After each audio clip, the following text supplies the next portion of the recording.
As Mark Twain once said, you know, whiskey is for sipping and water is for fighting. And there's going to be a lot of fighting about this before it's done.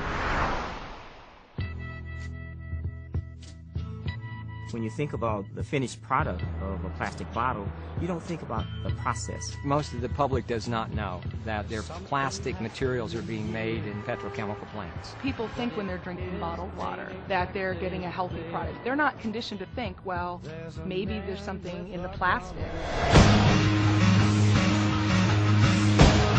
We found that one person at the FDA was responsible for overseeing all of the regulation of bottled water in the country. Are you that one person? I do spend some of my time on bottled water, but I have other responsibilities as well. We don't consider tap water to be an enemy. We don't. Can people typically perceive a difference in taste? I can tell the difference in many bottled waters, just as I can tell the difference between tap water and other beverages. You can. Absolutely. You know, you're under oath, but you absolutely. We'll give you. I say that with. We'll give your tongue an exemption. Well, first of all, we should realize that a lot of bottled water is tap water. Yeah, what do you mean? I thought that they came from like the mountains and the streams and the springs of Maine. That's what they would have us believe.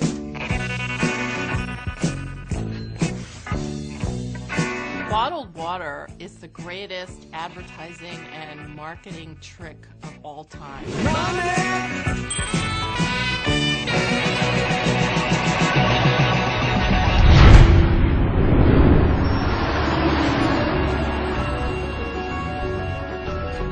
There are all sorts of ecological problems. We use approximately 18 million barrels of oil to transport water, and it's growing every year. It's as if we're a bulimic society. We've been binging on petroleum, we've been packaging everything in plastic, and now we're running out of resources. In a time when we're looking at climate change, why are we shipping water around the world? If you eliminate the scourge of bottled water, you'll be eliminating one of the biggest problems facing our environment. And the fake plastic girl. There's plastic everywhere in the ocean. There's 9 million football fields of area, about as big as Texas, 3.5 million tons of plastic out there, all absorbing pollutants, animals consuming it, up the food chain to the food that you and I eat. We want to drink the purest water that we can get. Now, why would you put that water into a substance which has the potential to leach chemicals into that water? 10 brands that we tested contained everything from radioactive materials to arsenic and industrial solvents, chemicals that leach out of the plastic itself. You're talking about virtually no testing, and people have just assumed that what we're getting is safe.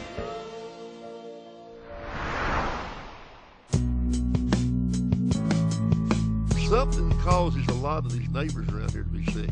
When people buy bottled water, they are contributing to the toxic exposures that people here are suffering with. We don't have a chance. We do not have a possible chance. And one day we'll see the light. Bisphenol A may be one of the most potent toxic chemicals known to man. We don't have BPA in our product. None of your products? Correct. What about the 5-gallon jugs? I'm not sure about those. Bisphenol A is an industrial chemical that's in big 5-gallon jugs. My concern is that the FDA doesn't want us to ask about BPA because of the current investigation. Can you talk about it now? No. If I had known you were going to talk about that, probably wouldn't have given you the interview.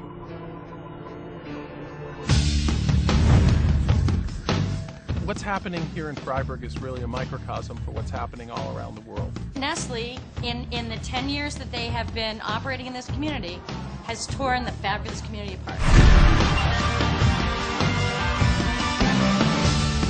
It's all about the control and ownership of water. It is not something where you can just sit back and hope that your elected representatives will always do the right thing. When we drink bottled water, we're telling our leaders that we don't care about the system. Well, this government's not doing anything. I mean, this government's for sale. And so everything's ready to be auctioned off, including the public's right to water. Water is a basic human right. Everybody drinks water every day. It's necessary for the survival of life on the planet. The whole place is corrupt. When you start commodifying the necessities of life in such a way as to make it more difficult for people to gain access to those necessities, you have the basis for serious political instability. We are the children of Revolutionary War soldiers, and we are not going to give this up without a fight. We won't let corporations come into our community, take our water. We are not giving it up without a fight. Water is really the next empire.